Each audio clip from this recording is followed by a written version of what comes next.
So this is for junior cycle, quick revision of the topic arithmetic.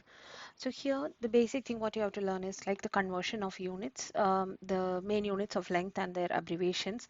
So what you will have is 1,000 meter is equal to 1 kilometer. This all will be used in the distance speed time calculation. And 1 meter equal to 100 centimeter. Also 1 meter equal to 1,000 millimeter, and 1 centimeter equal to 10 millimeter. So if you're finding this difficult, so one easiest way what you can use for this is kilometer, meter, centimeter, and millimeter. And the conversion here is, so how I teach is like from kilometer to meter, it is like by 1,000, and this is by 100, and this is by 10. Okay, multiplying. And if it is the other way around, so this is this way, and if it is the other way around, it is divided by 10, this way divided by 100, is divided by 1,000. So if you are confused, you just remember this sequence on the answer paper. Just on the side you try drawing it, and you will be able to understand the conversion. So this is the conversion for length. Now moving on to the conversion for mass. 1 gram is equal to 1,000 milligram. Okay, and 1,000 gram is equal to 1 kilogram, and 1,000 kilogram is equal to 1 ton. Okay, and remember, when you are changing from a larger unit, you will have fewer of them, so you have to divide. And when you are changing to a smaller unit, you will have more, so to multiply. So just to write that, when you are converting into a larger unit, from smaller unit to larger unit, you divide, and larger unit to smaller unit, you multiply. Okay, so this is multiply.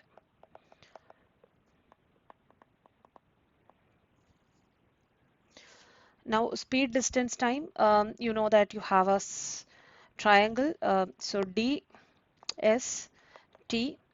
So time is equal to distance over speed, and distance is equal to speed times time, etc. Okay. Now there is a concept for ratios, where you will learn that if you have maybe 2,700 items or something like that, and you have to divide it in the ratio 2:3:4, so you'll find the total sum, that is 9, and you have to divide it between A, B, and C. So A will get a portion of 2 ninth, and the B will get the portion of 3 ninth, and C will get a portion of 4 ninth. So you can find out the quantities with respect to this. Okay. Now we move on to scientific notation. So scientific notation, any number which is written like 4.3 times 10 to the power of 5, this is called a scientific notation. So you just will have one number before the decimal place. So in general, you can say that a into 10 to the power of n. So there can be questions which are asked out of the scientific notation. It can be a word problem, but always remember, the scientific notations are also similar to what we do with the normal one. Only remember to see the indices which is part of that. Like to example, if you have 6,000, you can write it as 6 into 10 to the power of 3, because you have 3 decimal places here. So it is like 6 into 10 to the power of 3. 430 can be written as 4.3 times. If I put a decimal here, there are 2 decimal places. So 4.3 times 10 to the power of 2. And if you need to, like if it is a decimal place, 0.0052, you are putting a decimal point here, so that will be equal to 5.2 times 10 to the power of -3. So when you're going to the left side, it is -3. Now scientific notation can be calculated using the calculator. You can do all the operations in the calculator. So try to learn. It could be exp or EE in some of the calculator.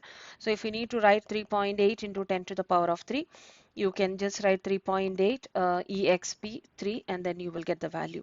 Okay. And if you have some calculations to be done, you can directly do it in the calculator um, with um, wi- with um, with the exponent. So if it is like 2.6 into 10 to the power of 3 minus 1.5 into 10 to the power of 2, you just put that into the calculator and you will get the value. So at least even if you don't know any other things, when you have this information, just directly put into the calculator, write down the answers. That's what you have to do. And always remember, for calculations, you should have only one decimal place in the beginning. And some more tips which you need to learn when you are using the calculator, you can use the square root of symbol to find the squares, and then 14 square can be used. Then 16 to the power of 5, this power can be used, power button. So it is like x to the power of y. That's a button in the calculator, so that you can use. And one important thing which you need to remember when you're using the calculator is, if I am using 16 times 5 divided by 3 plus 5.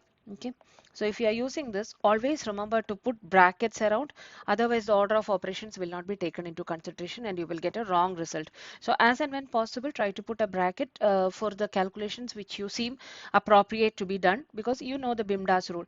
Because we know the BIMDAS rule, the calculator doesn't know the proper BIMDAS rule. So we have to make sure that the calculator knows that the BIMDAS rule is has to be applied. So the brackets is what will tell the calculator to do the calculations. For example, if you have 3 plus 5 times 2, if you are putting it this into the calculator, some calculators they will just start from left to right, so they will do 3 plus 5 and then do 5 times 2, but that's not correct. Here what you have to do with respect to the BIMDAS rule, bracket of indices multiplication. So the multiplication has to be done first. So to do the multiplication first, you give two brackets and then give it to the calculator, and it will know it how to carry out the operation.